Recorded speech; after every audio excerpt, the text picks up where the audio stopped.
Christmas is often seen as a time of joy and family, but for some, it has been marked by unimaginable tragedy. In this video, we explore 10 shocking crimes that took place during the holiday season, from the massacre in Dallas, where a man dressed as Santa killed his family, to the brutal murder of JonBenét Ramsey on Christmas Day. These stories reveal the darkest side of human nature. Each case is a reminder of how personal conflicts, jealousy, and deep-seated grudges can explode into violence, even during what should be a season of peace. The Dallas Christmas killings. On Christmas morning in 2011, what should have been a day of joy and celebration in Grapevine, Texas, a suburb of Dallas, turned into an unimaginable scene of horror. Aziz Yazdanpana, a 56-year-old Iranian immigrant, walked into his estranged wife's home dressed in a Santa Claus suit and proceeded to carry out one of the most brutal family killings in recent history. The day had started like any other festive holiday. Yazdanpana's estranged wife, Fatemeh Ramati, and their two children, 19-year-old Nona and 14-year-old Ali, were gathered with their extended family to open presents. Yazdanpana, a once respected real estate agent who had fallen on hard times due to financial and marital issues, had been separated from Fatemeh for several months. Struggling with bankruptcy and the breakdown of his marriage, he was living in an apartment, while his wife and children lived in the family home. Despite their separation, Yazdanpana still maintained connections with his children, particularly his daughter Nona, who often confided in her friends about her strained relationship with her father. On that fateful morning, Yazdanpana arrived at the home uninvited, under the guise of playing Santa. He entered the living room where the family, including his wife's sister Zohra Rahmati, her husband Mohammed Hosseini, and their daughter Sarah, were gathered around the Christmas tree. The family welcomed him, unaware of the deadly intent behind the costume. After the presents were unwrapped, Yazdanpana pulled out 2 handguns he had hidden beneath the Santa suit and began methodically shooting each member of the family. His daughter Nona, a popular college student known for her outgoing personality, was one of the first to be shot. One by one, he killed his wife, his son, and the rest of the family, leaving their lifeless bodies strewn across the living room amidst the remnants of a joyful morning. The massacre was swift, and within minutes, Yazdanpana had killed 6 members of his family. After the shooting spree, he turned the gun on himself, dying at the scene. Police arrived after receiving a 911 call that seemed to have been made from within the house during the killings. The calm and eerie voice on the call simply stated, "Help, help," before disconnecting. Investigators later pieced together Yazdanpana's downward spiral leading up to the massacre. His financial ruin, including a foreclosure on the family home and mounting debt, coincided with the deterioration of his marriage. His inability to reconcile with the fact that his family was moving on without him may have contributed to his decision to kill them. Friends and neighbors had noticed his increasingly erratic behavior, but none could have predicted the violent outcome of his despair. The tragic Christmas morning massacre shook the community and left a haunting legacy of a man who, in the depths of his personal and financial failures, chose to end his family's lives in a final act of control. It was a crime that defied comprehension, forever tarnishing what should have been a day of celebration. The Ashland Massacre. On the cold night of December 23, 1881, a quiet community in Ashland, Kentucky, was shattered by a brutal crime that would haunt the town for decades. In the small Gibbons family home, 3 teenagers, Fanny Gibbons, her brother Robert, and their friend Emma Thomas, were viciously murdered in an attack that would become infamous as the Ashland Massacre. The trio had been left alone that night while their parents were away, expecting nothing more than a peaceful evening together. But as they slept, a group of men broke into the house, armed with sinister intent. Fanny, Robert, and Emma were brutally attacked. Their skulls were crushed with blunt objects, and they suffered severe cuts, indicating that the killers had not only beaten them, but also slashed them with knives. Emma's body, in particular, bore signs of sexual assault, adding another layer of horror to the crime. As if the murders weren't gruesome enough, the attackers then set the house on fire in an attempt to destroy any evidence of their atrocities. Neighbors, seeing flames rise from the Gibbons home, rushed to the scene to extinguish the blaze. What they discovered inside was far more horrifying than the fire. The bodies of the 3 teenagers were found, mutilated and partially burned, sending shockwaves through the tight-knit community. In the aftermath of the massacre, suspicion quickly fell on several local men, including George Ellis, a bricklayer who eventually confessed to the crime. Ellis implicated two of his co-workers, William Neal and Ellis Craft, as accomplices. According to Ellis's confession, the three men had conspired to break into the Gibbons house, motivated by lust and greed. Neal, he claimed, had led the brutal assault on the teenagers, while Craft assisted in the killings and the setting of the fire. The trial that followed became a sensation, drawing crowds from across Kentucky, all seeking to witness the proceedings of one of the most heinous crimes the state had ever seen. Ellis, whose confession had been detailed and explicit, was sentenced to life in prison. However, his life sentence was short-lived. Before he could be transferred to a state penitentiary, a mob of enraged townspeople stormed the jail, dragged Ellis from his cell, and lynched him. His co-defendants, Neal and Craft, were convicted and sentenced to death by hanging, despite their claims of innocence. The Ashland Massacre left a deep scar on the community. The brutality of the murders and the public lynching of one of the suspects reflected the raw emotions of a town struggling to make sense of the senseless. Over the years, the case has been the subject of much debate, with some questioning whether Ellis's confession was coerced and whether the true extent of Neal and Craft's involvement was fully understood. Even now, over a century later, the Ashland Massacre remains one of Kentucky's most infamous crimes, a grim chapter in the state's history marked by violence, retribution, and a community forever changed by the events of that tragic night. Covina Massacre. On Christmas Eve 2008, the quiet Los Angeles suburb of Covina was the site of a horrifying massacre. Bruce Jeffrey Pardo, a man embroiled in financial and emotional turmoil, walked into his ex-wife's family home dressed as Santa Claus and unleashed a wave of violence that left 9 people dead before he turned the gun on himself. Pardo, a 45-year-old electrical engineer, had been going through a bitter divorce with his ex-wife, Sylvia Pardo. Their marriage had crumbled over financial disputes, and Bruce had been ordered to pay spousal support. He had recently lost his job, and the divorce left him feeling increasingly alienated and embittered. In the months leading up to the massacre, Bruce's financial situation deteriorated, and by December, he was bankrupt, living in his mother's house and grappling with immense personal failures. On the evening of December 24, 2008, Bruce arrived at the Ortega family home, where a festive Christmas Eve party was in full swing. Sylvia Pardo was celebrating with her parents, siblings, and other extended family members, about 25 people in total.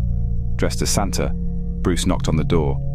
When an 8-year-old girl opened it, he immediately shot her in the face.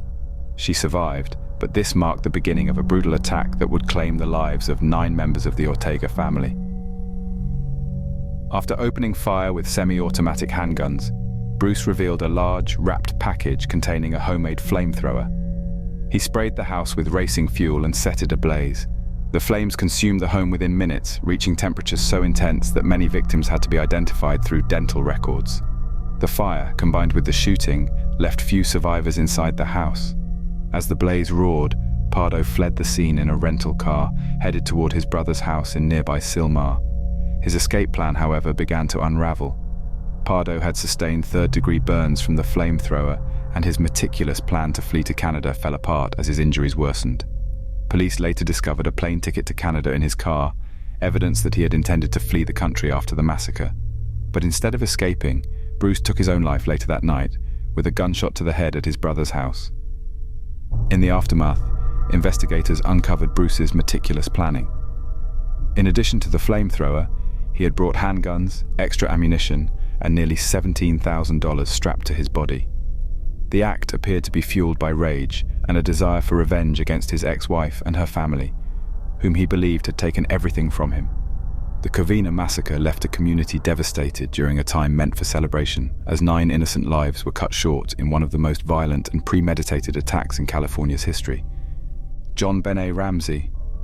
In the early hours of December 26, 1996, Boulder, Colorado, was rocked by the discovery of a crime that would captivate and mystify the nation for decades. 6-year-old JonBenét Ramsey, a child beauty queen, was found murdered in the basement of her family's upscale home hours after she had been reported missing. The details of the case, the bizarre circumstances, and the conflicting evidence have kept it unsolved to this day. The story begins on Christmas morning with the Ramseys, a wealthy and prominent family, celebrating the holiday at home. By all accounts, it had been a normal Christmas day, filled with presents and family time. But the following morning, JonBenét's mother, Patsy Ramsey, made a frantic 911 call at around 5:52 a.m., claiming her daughter was missing and that a ransom note had been found on the staircase demanding $118,000 for her safe return. The 2.5-page ransom note was one of the most puzzling aspects of the case. It was oddly detailed, lengthy, and written on paper from a notebook found inside the Ramsey home, raising immediate suspicions. The amount requested, $118,000, was strikingly similar to John Ramsey's recent work bonus, which further deepened the mystery. Despite the family's cooperation, police protocols were not followed properly, and the crime scene was poorly managed. Friends, family, and even police officers wandered the house, potentially contaminating vital evidence. Hours after the initial police search, JonBenét's father, John Ramsey, made the grim discovery. Her body was found in the basement, wrapped in a blanket, with her mouth taped shut and a garrote fashioned from a broken paintbrush handle around her neck. An autopsy would later reveal that she had been strangled and suffered a blow to the head, but the cause of death was asphyxiation from strangulation. The investigation into JonBenét's death took many turns. Early suspicion fell on the family. Some investigators believed the note was staged, and given the lack of signs of forced entry, they hypothesized that someone inside the house might have been involved. The media quickly fueled speculation, with a particularly intense focus on Patsy Ramsey, theorizing that she had accidentally killed her daughter and then covered it up. John Ramsey was also scrutinized, though no direct evidence ever implicated him or his wife. The case was further complicated by forensic evidence. DNA found on JonBenét's clothing did not match any family members, leading some investigators to believe that an intruder might have committed the crime. Over the years, numerous suspects were investigated and several false confessions were made, but none led to a conclusive arrest. Despite extensive media coverage, multiple grand jury proceedings, and countless theories, JonBenét's murder remains unsolved. The combination of an affluent family, a shocking crime, and the botched investigation created a perfect storm of confusion and speculation, leaving JonBenét's tragic death as one of the most enduring mysteries in American criminal history. The Downtown Posse. On Christmas Eve 1992, a group of young criminals known as the Downtown Posse embarked on a shocking killing spree that would leave the city of Dayton, Ohio, reeling. Over the course of 3 days from Christmas Eve to Boxing Day, this gang, comprising 4 individuals, murdered 5 people in a series of brutal and senseless attacks. What made these killings particularly unsettling was not only their randomness, but the chilling disconnect between the killers and their victims. The Downtown Posse was led by 19-year-old Laura Taylor and included her 16-year-old boyfriend DeMarcus Smith, 20-year-old Heather Matthews, and 17-year-old Marvin Washington. The group, with no real motive other than the desire for money and thrills, began their spree on December 24th. Their first victim, Joseph Wilkerson, was a 34-year-old man who had been lured into a deadly trap. Taylor and Matthews convinced Wilkerson to invite them into his home with the promise of sex. Once inside, the group robbed him, tied him up, and shot him point blank in the head, leaving him to die while they ransacked his home for valuables. But this was only the beginning. Just hours later, the group came across 18-year-old Donita Goulet, who was using a payphone.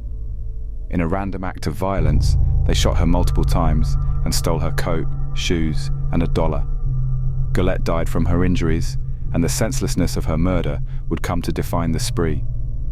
The gang seemed fueled by an impulsive, reckless thirst for destruction. The killings continued on Christmas Day. The group shot and killed 19-year-old Richard Glenn, a man they had argued with earlier. Then, later that same day, they encountered 38-year-old Jeffrey Wright, who was shot multiple times. Miraculously, Wright survived the attack, but this marked the gang's growing boldness and disregard for life. The final murder came on Boxing Day. the Downtown Posse crossed paths with 18-year-old Sarah Abraham, who was working at a convenience store. They shot her in the head during a robbery that netted a mere $44. Abraham died from her wounds 2 days later in the hospital, marking the fifth and final fatality of the gang's spree. Over the course of 3 days, the Downtown Posse had left a trail of death and trauma across Dayton, all for petty gains. Their spree ended when the police captured them on December 26th, after they were tracked down using evidence gathered at the scenes of their crimes.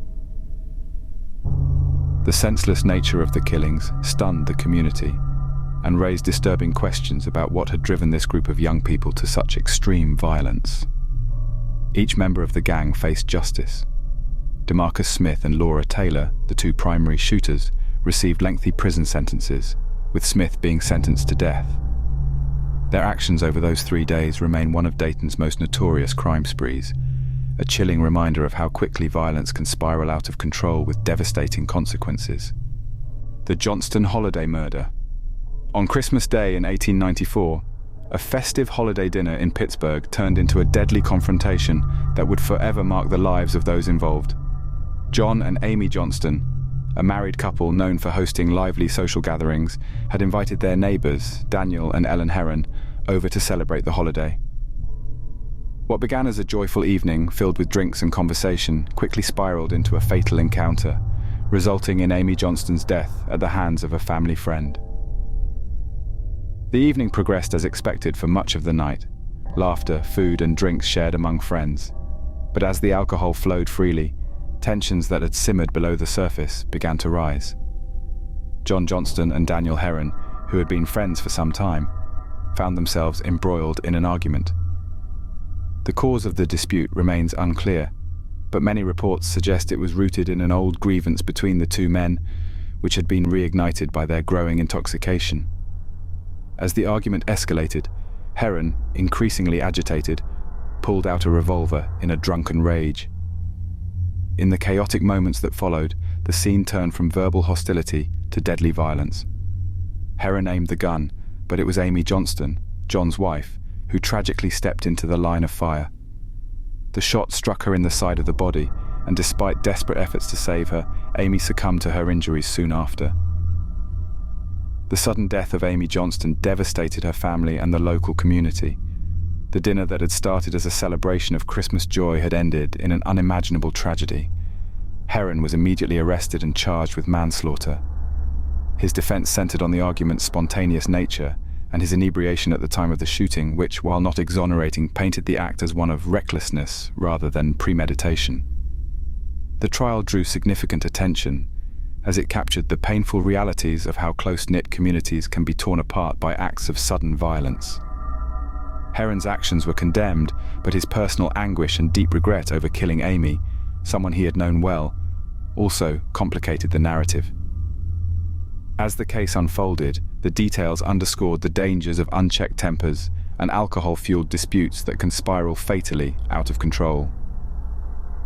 Amy Johnston's death, on what should have been a day of celebration, resonated deeply in Pittsburgh, particularly given the senselessness of her murder. Herron's manslaughter conviction reflected the understanding that while the act was not premeditated, it was nonetheless a deadly and preventable tragedy. The case remains a haunting example of how one impulsive act can change lives forever, turning a day meant for family and joy into one of grief and loss. Sameena Imam. On Christmas Eve 2014, Sameena Imam, a successful 34-year-old marketing manager for Costco, was brutally murdered in what would become one of the most chilling cases of betrayal and premeditated violence. The murder was orchestrated by her lover, Roger Cooper, and his brother David, after a complex plot to silence her permanently emerged. Sameena Imam had been involved in a 2-year affair with Roger Cooper, a regional manager at Costco, despite his long-term relationship with another woman. Over time, Sameena began to pressure Roger to leave his girlfriend, demanding that he commit to her. As Christmas approached, Sameena grew more assertive, planning a future with Roger and threatening to expose the affair if he didn't follow through on his promises. The situation reached a breaking point when she hinted that she would reveal their relationship publicly. Unbeknownst to Sameena, Roger Cooper had no intention of leaving his girlfriend.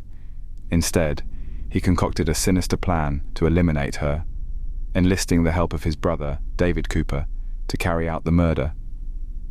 The brothers carefully plotted the killing in the days leading up to Christmas, exchanging texts that were later used as damning evidence during their trial. They spoke in code, referring to the plan as a special delivery, and meticulously coordinated how they would lure Sameena into a deadly trap. On December 24, 2014, Roger and Sameena left work separately, under the guise of heading to a romantic getaway for the holidays.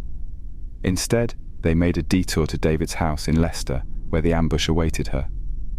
David and Roger worked together to murder Sameena using carbon dioxide, a gas canister they had obtained in advance, asphyxiating her in the garage.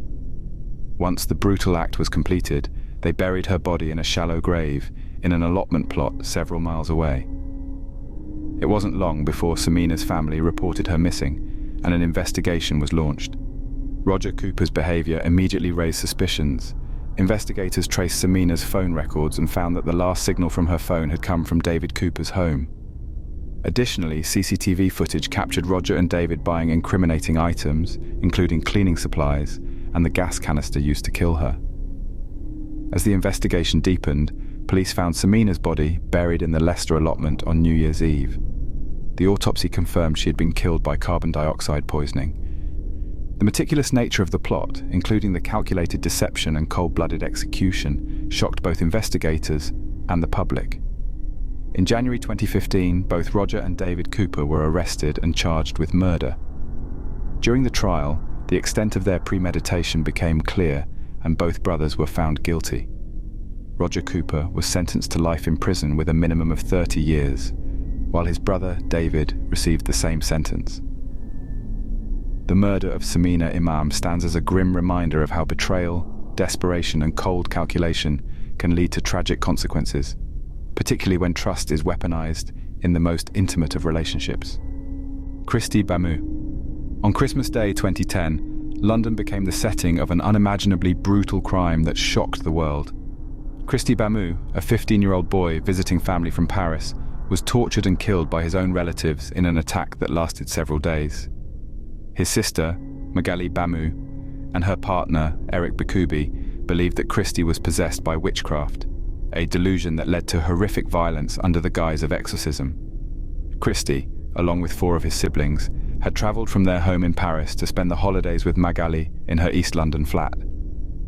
However, what should have been a joyful family reunion quickly turned dark when Eric Bikubi, Magali's partner, accused Kristy and 2 of his siblings of practicing witchcraft or kindoki, a belief in spiritual possession rooted in some African traditions. Bikubi, whose belief in witchcraft had escalated into paranoia, fixated on Kristy, convinced that he was responsible for casting spells. Over the course of several days, Kristy was subjected to extreme acts of torture. Bikubi, with Magali's complicity, forced Kristy into a brutal and prolonged ordeal in an attempt to cleanse him of his supposed demonic possession. Kristy was beaten with a hammer, metal rods and pliers. He was also repeatedly doused with water, a method Bikubi believed would purify him. Despite Kristy's desperate pleas for mercy, his sister and Bikubi continued to escalate their violence. By the time Kristy's other siblings were able to escape and alert the authorities, it was too late. On Christmas Day, Kristy succumbed to his injuries, having endured unimaginable pain and suffering. Kristy's autopsy revealed over 130 injuries to his body. The medical examiner noted that many of these wounds were inflicted while Kristy was still alive, a testament to the sustained and vicious nature of the attack. His siblings, who witnessed the torment, were also subjected to violence, but managed to survive. During the subsequent trial, Eric Bikubi claimed that he had been overtaken by a belief in witchcraft and was attempting to rid Kristy of evil spirits. Magali Bamu, despite her role in the torture, denied involvement, but evidence presented in court demonstrated her complicity. Both were found guilty of murder. Bikubi was sentenced to life imprisonment with a minimum of 30 years, while Magali received the same sentence. The murder of Kristy Bamu highlighted the dangers of superstitious beliefs taken to extremes and the violent consequences of witchcraft accusations. His tragic death also drew attention to the broader issue of witchcraft-related abuse, particularly among immigrant communities in the UK. Kristy's case became a rallying point for organisations working to protect vulnerable children from such dangerous beliefs. The brutality of his murder stands as a somber reminder of the real-world consequences of fear, ignorance, and unchecked delusion within families. Shelton and Lyons' duel. On Christmas night in 1895, a heated argument between two men in St. Louis escalated into a deadly confrontation that would become one of the most famous barroom brawls in American folklore. Lee Shelton, known in local circles as Stag Lee, and his acquaintance William Billy Lyons were drinking heavily at the Bill Curtis Saloon when their political discussion turned violent. What started as a disagreement over politics would end in murder, immortalizing Shelton in one of the most well-known American folk songs, Stagger Lee. The details of what triggered the fight vary slightly depending on the source, but it is generally accepted that Shelton, a local pimp and figure in the St. Louis underworld, and Lyons, a well-liked man, had known each other prior to the fateful encounter. As the evening wore on, tempers flared, and the disagreement over politics boiled over. During the argument, Lyons grabbed Shelton's prized Stetson hat, a deeply personal affront in the social customs of the time. Enraged, Shelton demanded his hat back. Lyons refused and reportedly taunted him. In response, Shelton drew his .44 caliber revolver and shot Lyons in the abdomen. Lyons collapsed, and despite efforts to save him, he died from his injuries. Shelton calmly retrieved his hat, placed it back on his head, and left the scene. He was later arrested and charged with murder. The trial of Lee Shelton was highly publicized, partly due to his notoriety in St. Louis, and partly because of the circumstances of the killing, which seemed trivial on the surface. Despite being convicted of murder, Shelton did not face immediate execution. Instead, he was sentenced to 25 years in prison. His case continued to captivate the public, and the story of Stag Lee's deadly reaction to a stolen hat began to spread. The legend of Stag Lee soon transcended the courtroom, becoming the basis for what would become a cultural staple in American music. First recorded as a folk song in the early 20th century, Stagger Lee was a tale of a fearless, violent man who would kill over the slightest provocation, his hat. The song evolved over time, with different versions adding their own interpretations of the events. Some versions painted Shelton as a ruthless killer, while others framed him as a tragic figure. The story of Shelton and Lyons became a powerful metaphor, one that touched on themes of pride, honor, and racial tensions in America. It has been recorded by numerous artists, from Mississippi John Hurt to Lloyd Price, each version cementing Shelton's place in American folklore. Though the actual events were simple in their brutality, the myth of Stagger Lee took on a life of its own, reflecting the complexities of American society at the turn of the century. Margaret Bell murder.